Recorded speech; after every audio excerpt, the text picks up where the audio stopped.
It may seem hard to believe, but some of technology's greatest innovations have come right out of the farm.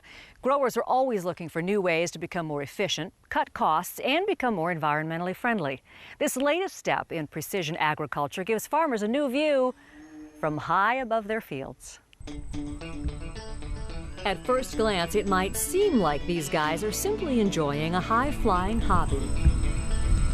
In reality, Idaho farmer Robert Blair and University of Washington consultant Dr. Kurt Scudder are involved in what's known as precision agriculture. In this case, using aerial technology to capture video or still photos that can help them assess crop yields and field conditions.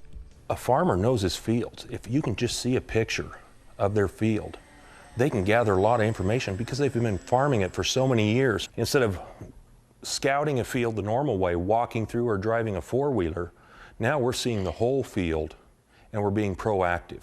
Lightweight unmanned aerial vehicles, or UAVs, can complement satellite imagery and provide another benefit. You can actually fly anytime you need it and not worry about the cloud coverage. So that is the most benefit I see from the UAVs. And you can cover a lot of ground in a very short amount of time. Blair is a fourth-generation Idaho farmer, working land that was first tilled by an uncle at the turn of the 20th century. I've always wanted to farm. I just love it. There's so many aspects and something different every day.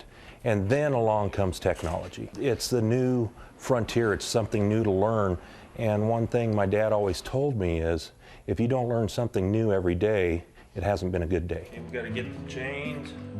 What I would hope to see is then in, say, 5 to 10 years, this is something that is very commonly used, and it's no more unusual to see one of these than it would be to see a crop dusting aircraft, which, as you can imagine, to farmers of 100 years ago would have been a truly miraculous piece of technology. Okay, clear? Clear. Their rigid foam planes fly a grid pattern, feeding field data to antennas linked to remote computers. For a 160-acre field, the aerial survey can deliver observations rapidly. A UAV can cover that in about half an hour, and it covers every square inch. If you go out and were to cover every square inch walking it or driving it, it'd take you hours.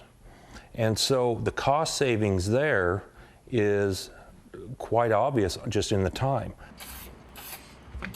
Robert's family sees the potential of impacting agriculture far beyond their Idaho farm. I think it's a pretty exciting one for sure. To think that a simple remote control plane like this can help with the productivity of so many different crops, to me, that's just amazing. I can't believe how much one simple remote control plane can do. The two men are also developing a helicopter-like device that they say can be used for smaller fields.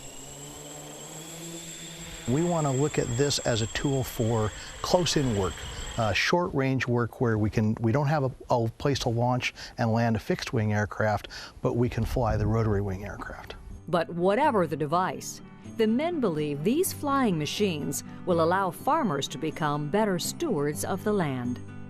When using all kinds of precision agriculture together, combined, we get a good picture of what's happening to that crop, to that commodity that goes from my farm to your table. And by using this, it verifies that a farmer is being a farmer. He's being a steward, the original environmentalist. I mean, we're using the technology to not only help our land, but to help future generations be not only successful, but responsible.